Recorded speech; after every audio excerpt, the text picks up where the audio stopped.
Good morning. Today we speak about lot number 169 from our upcoming Fine Asian Art Sale. Here is the printed catalog for it. It's on April 10 and 11, 2025. And lot number 169 is this magnificent powder blue and gold painted imperial vase from the QIANLONG dynasty. And the interesting thing, or the notable thing about it, is besides the fact that it's really beautiful and in extremely good condition, it is one of the very, very few pieces that's ever been in the market where we have a provenance that goes directly back to the times of the QIANLONG emperor himself. As we know, he lived until 1796, and this vase comes from the house and the direct heirs of Daniel Beale, who lived in Canton as a merchant.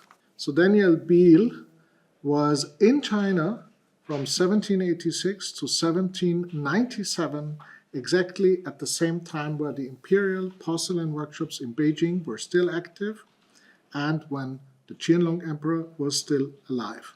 Daniel Beale was a merchant, and the way he came to China originally was that he was the purser in two ships that traveled for the East India Company, and eventually he settled there together with his partners, Henry Cox and John Reed, in their mercantile business, which essentially was export of various goods from China, mostly tea, which became incredibly popular in the mainstream in the United Kingdom back in the day. And they were at the center of this business.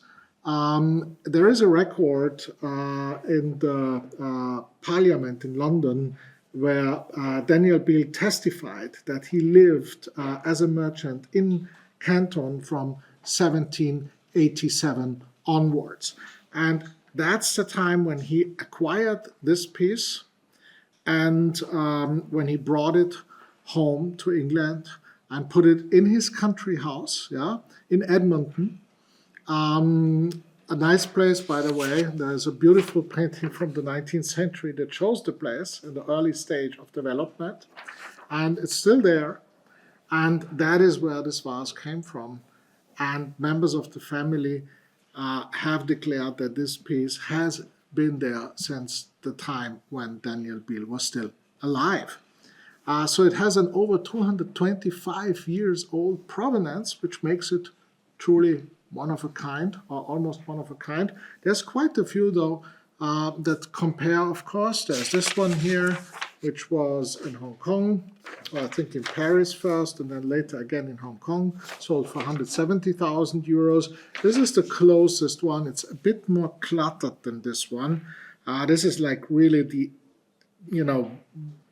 the imperial style, which is never cluttered and extremely precise. It reminds me a bit more to the one that was sold at Poli for 2.5 million just last year. So that's a huge price, of course. It has, the handles are different. These are standard and these are quite developed with these, I think, elephant heads. So there's a big difference. This one is really very simple and quite straightforward. You have beautiful, the turquoise enameling inside. The gold is absolutely fresh and crisp. We gave it a nice cleaning when it came to us. And here you have, of course, the base, very nice with the imperial marked. There is no damage. Check the condition report.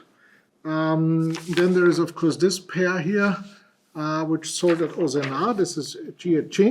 It's also pretty close. So this is a good example that was after the QIANLONG periods, probably made between 1797 and maybe 1805. Early QIANLONG sold for 180,000 a pair. I think that's quite a realistic price.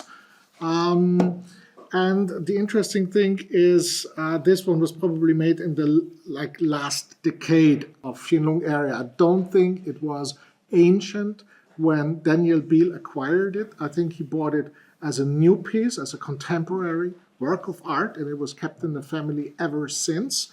My guess is it was probably made around 1790, which is why it's pretty close to these, which were made only 10 years later. This one here, which went for 169,000, for my personal taste, it's a bit too cluttered for an imperial ware. It doesn't have this beautiful simplicity and also the logic of imperial decor. You know, it's a story of its own. I always say it's a spiritual thing. It's been developed over centuries, and here you are. This is imperial ware at its finest. I was thinking to keep this one. It's very hard these days to get imperial wares that are really what you expect from imperial Chinese porcelain, and that is quality execution at the highest level, which we have here, but also this simplicity that I like so much. I'm more the monochrome guy, so.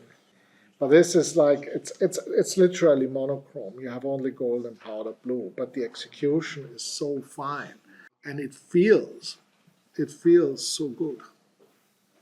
It has, you can literally feel the way the pottery was made,